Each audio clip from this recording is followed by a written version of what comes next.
سرخط خبرها. انتقاد تند لاروف از ناتو. وزیر خارجه روسیه میگوید این پیمان برای توجیه ادامه فعالیت خود به افغانستان حمله کرد. سپس همان معنای وجودی در برابر دیدگان تمام جامعه جهانی در افغانستان به طور علنی لگدمال شد. گفتگوهای دیپلماتیک افغانستان با چین در پکن و مسکو. نمایندگان کابل و پکن بر تقویت همکاری‌های سیاسی و امنیتی تاکید کردند. چین‌ها برای ما انجام بدن و سرمایه‌گذاری معین با ما بسازه، به خصوص در قسمت معادن سمنت. با آغاز مذاکرات میان امریکا و ایران در مسقط، کاخ سفید گفته که ترامپ منتظر نتایج مذاکرات تهران و واشنگتن است.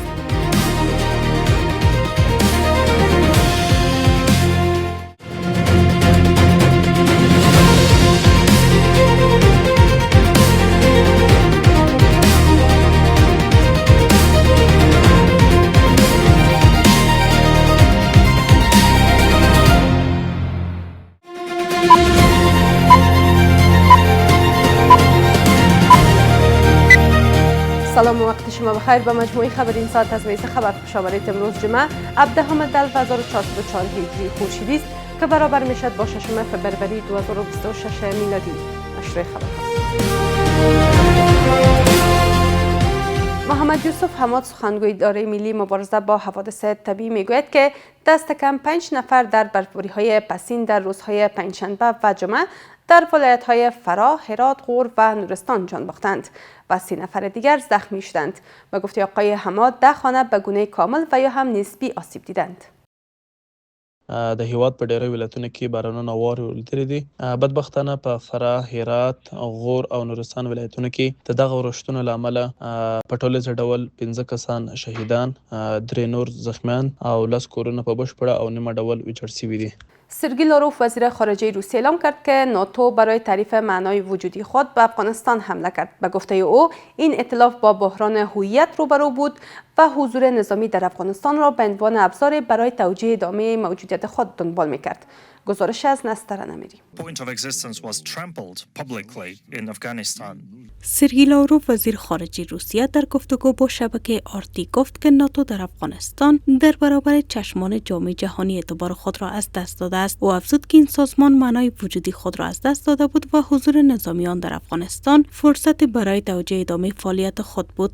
اما این هدف نیز به طور آشکار شکست خورد. لاروف تصریح کرد که پس از این ناکامی ناتو مسیر خود را تغییر داد و تمرکز خود را بر منزوی کردن روسیه گذاشت و در این راه اوکراین به ابزار برای پیشبرد اهداف این ائتلاف تبدیل شد. ناتو عملاً معنای وجودی خود را از دست داده بود و آن را در افغانستان دوباره به دست آورد. سپس همان معنای وجودی در برابر دیدگان تمام جامعه جهانی در افغانستان به طور علنی لگدمال شد. پس از آنها خود را برای مرحله بعدی آماده کردند و به این نتیجه رسیدند که روسیه باید به یک منفور و منزوی تبدیل شود و برای این هدف روسیه را تحریک کنند. اوکراین بهترین ابزار برای این کار بود. در همین حال شمار از آگاهان سیاسی میگویند که امریکا در چارچوب یک برنامه بلند مدت تمرکز خود را از افغانستان به اوکراین تغییر داده است. برنامه‌ای که هم روسیه را هدف قرار می‌دهد و هم برخی کشورهای اروپایی را تضعیف می‌کند. امریکا که در حقیقت رهبری کننده ناتو و برنامه سیاسی و استخباراتی خود بسیار به دقت انتخاب می‌کند. تغییر مسیر از افغانستان به اوکراین تنها منزوی ساختن و ضربه زدن روسیه نیست، بلکه با واسطه اوکراین یک تعداد کشورهای اروپایی در نیز تلاش میکنه که امریکا منزوی بسازه که میبینیم در از زمان آغاز جنگ اوکراین اقتصاد یک تعداد کشورهای اروپایی هم ورشکست. درست است که امریکا بعد از سقوط و یا عقب نشینی از افغانستان در قدم اول جمهوریت افغانستان را قربانی کرد برای جنگ اوکراین و آغاز جنگ اوکراین برای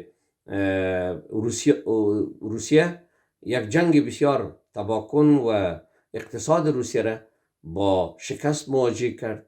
این سخنان در حال مطرح می شود که عملکرد ناتو در سالهای گذشته نیز نشان می دهد که این ائتلاف در بسیاری موارد برای حفظ موجودیت دست به بحران آفرینی، ایجاد تنش و حتی جنگ ها زده است. اقداماتی که بیش از آن که دفاع از ارزش های بین المللی باشد، تلاش برای بقای این ائتلاف نظامی گفته شده است.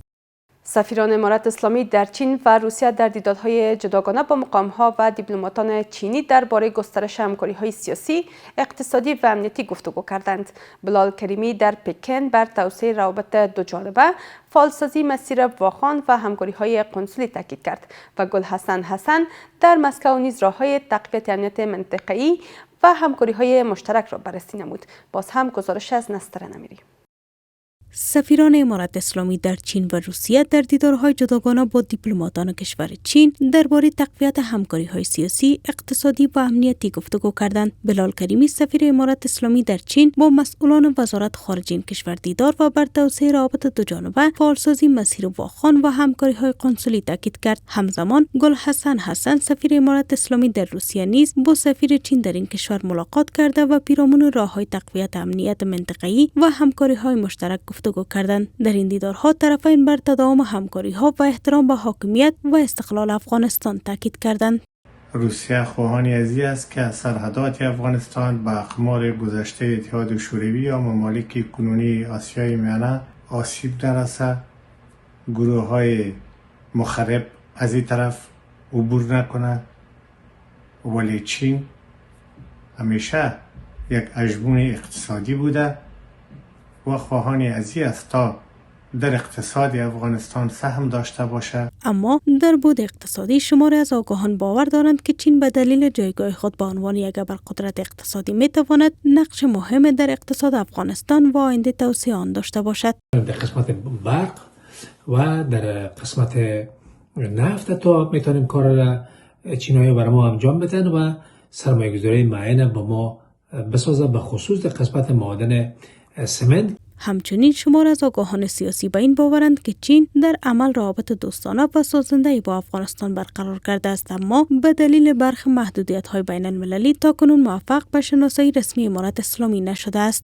آنچه که مایه تشویش است که چین نمیتونه رسما مناسبات با افغانستان اعلان کنه، فیصله‌نامه‌های متواتر شورای امنیت ملل متحد است که چین چون عضو دائمی شورای امنیت ملل متحد است نمیتونه به گونه رسمی تمام مناسبات با افغانستان تامین کنه. این دیدارها در حال صورت میگیرد که با روی کار آمدن امارات اسلامی در افغانستان و اتخاذ دیپلماسی فعال منطقه‌ای، چین همانند دیگر کشورهای منطقه روابط سیاسی و اقتصادی حسنه‌ای را با کابل دنبال کرده است. رسانه‌های ایرانی از آغاز مذاکرات میان هیئت‌های ایالات متحده آمریکا و ایران در مسقط پایتخت عمان خبر دادند. این مذاکرات بر ریاست سید عباس سراغچی وزیر خارجه ایران و استیو ویتکاف نماینده ویژه دونالد ترامپ با میانجیگری عمان در مسقط آغاز شده است. وزیر خارجه ایران پیش از آغاز مذاکرات گفته بود که تهران با چشمان باز و با حافظه هوشیار از رویدادهای سال گذشته وارد مذاکره می شود. همکنون همه نگاه‌ها به مسقط پایتخت عمان دوخته شده است، جایی که مذاکرات حساس و سرنوشت‌ساز ایران و امریکا در سایه تنش‌ها و تهدیدهای لفظی برگزار شده است.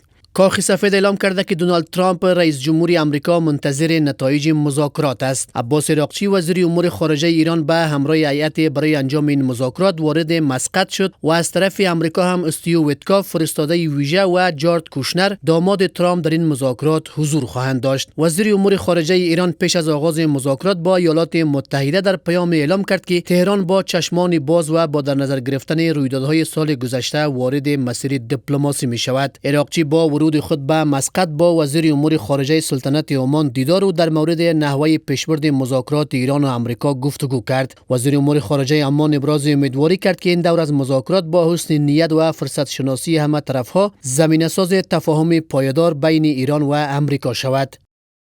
ایران با حسن نیت وارد تعامل خواهد شد و قاطعانه بر حقوق خود ایستادگی می کند و تجربه های پیشین را از یاد نخواهد برد. تعهدات در هر روند دیپلماتیک باید محترم شمرده شوند. برابری در جایگاه، احترام متقابل و منافع دو طرفه صرفاً شعار نیستند، بلکه از الزامات اجتناب ناپذیر و پایه‌های اصلی دستیابی به یک توافق پایدار به شمار می‌روند. همچنین دونالد ترامپ رئیس جمهوری آمریکا در سخنرانی در مراسم صبحانه ملی دعا گفت که ایران در حال حاضر با ایالات متحده مذاکره میکند، زیرا به گفته وی نمیخواهد که واشنگتن به تهران حمله کند. آگاهان میگویند که فشار کشورهای منطقه و ترس آمریکا از پیامدهای حمله به ایران سبب شد که ترامپ با ایران وارد مذاکره شود. چنانچه که دولت آمریکا به جهت تجاوزات و قلدری های گذشته در کشورهای مختلف دچار شکست ها و زیان های فراوان شده و این احتمال را هم از نظر دور نداشته باشه دولت مردان آمریکا که در این جنگ نیز دچار شکست و زیان های فراوانی بشه. از این جهت مذاکره رو ترجیح دادن. پیش از این تهران و واشنگتن با ادبیات آکنده از تهدید و هشدار رو در روی یکدیگر ایستاده بودند و ایران هشدار داده بود که هر گونه حمله نظامی آمریکا معادل جنگ تمام عیار است. اکنون میز مذاکره در عمان مسیری است که از تنش و تقابل آغاز شد و به گفتگوی رو در روی دو طرف انجامیده است. سپاسگزاری میکنم از همراهی شما تا این دم. به همین ترتیب رسیدیم به پایان مجموعه خبرین ساعت از میز خبر. خدا